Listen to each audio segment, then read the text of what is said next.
أعوذ بالله من الشيطان الرجيم.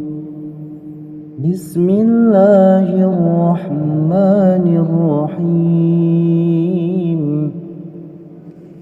الرحمن علم القرآن خلق الإنسان علمه البيان الشمس والقمر بحسبان والنجم والشجر يسجدان والسماء رفعها ووضع الميزان ألا تطغوا في الميزان وأقيموا الوزن بالقسط ولا تخسروا الميزان والأرض وضعها للأنام فيها فاكهة والنخل ذات الأكمام والحب ذو العصف والريحان فبأي آلاء ربكما تكذبان خلق الإنسان من صلصال كالفخار وخلق الجان من مارج من نار فبأي آلاء ربكما تكذبان رب المشرقين ورب المغربين فبأي آلاء ربكما تكذبان مرج البحرين يلتقيان بينهما برزخ لا يبغيان فبأي آلاء ربكما تكذبان يخرج منهما اللؤلؤ والمرجان فبأي آلاء ربكما تكذبان وله الجوار المنشآت في البحر كالأعلام فبأي آلاء ربكما تكذبان كل من عليها فان ويبقى وجه ربك ذو الجلال والإكرام فبأي آلاء ربكما تكذبان يسأله من في السماوات والأرض كل يوم هو في شان فبأي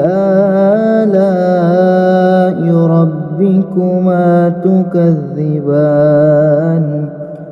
سنفرغ لكم أيها الثقلان فبأي آلاء ربكما تكذبان يا معشر الجن والإنس إن استطعتم أن تنفذوا من أقطار السماوات والأرض فانفذوا لا تنفذون إلا بسلطان فبأي آلاء ربكما تكذبان يرسل عليكما شواظ من نار ونحاس فلا تنتصران فبأي آلاء ربكما تكذبان فإذا انشقت السماء فكانت وردة كالدهان فبأي آلاء ربكما تكذبان فيومئذ لا يسأل عن ذنبه إنس ولا جان فبأي آلاء ربكما تكذبان يعرف المجرمون بسيماهم فيؤخذ بالنواسي والأقدام فبأي آلاء ربكما تكذبان هذه جهنم التي يكذب بها المجرمون يطوفون بينها وبين حميم آن فبأي آلاء ربكما تكذبان ولمن خاف مقام ربه جنتان فبأي آلاء ربكما تكذبان ذواتا أفنان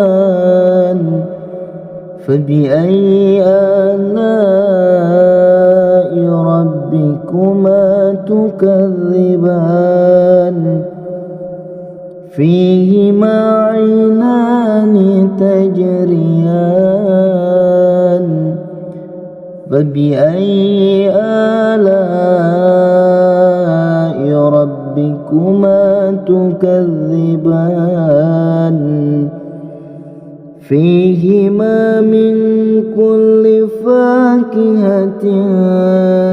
زوجان فبأي آلاء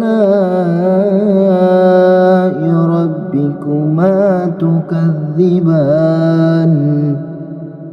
متكئين على فرش بطائنها من استبرق وجنى الجنتين دان فبأي آلاء ربكما تكذبان فيهن قاصرات الطرف لم يطمثهن إنس قبلهم ولا جان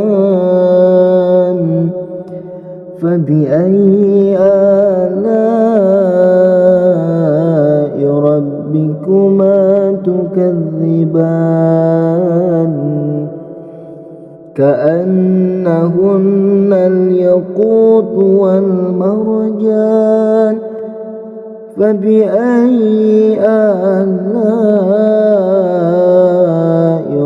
ربكما تكذبان هل جزاء الإحسان الإحسان فبأي آلاء ربكما تكذبان ومن دونهما جنتان فبأي آلاء ربكما تكذبان مدهامتان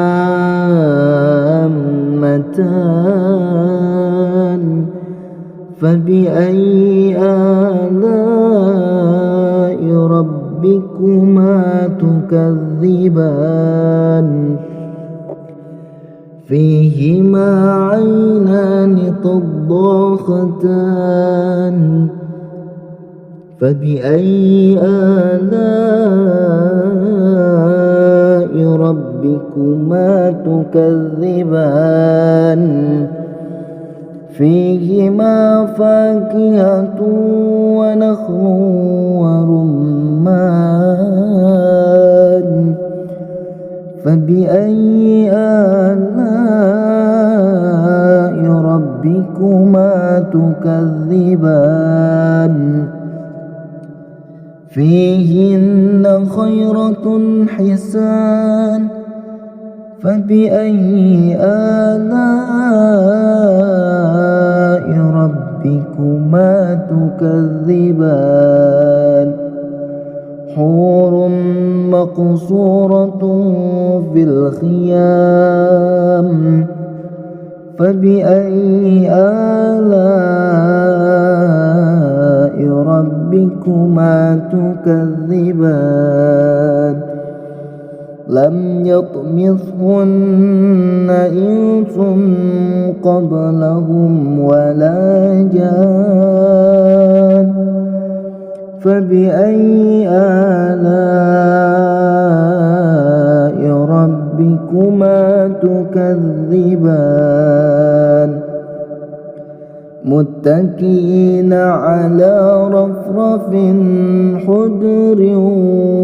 وعبقري حسان فبأي آلاء ربكما تكذبان تبارك اسم ربك ذي الجلال والإكرام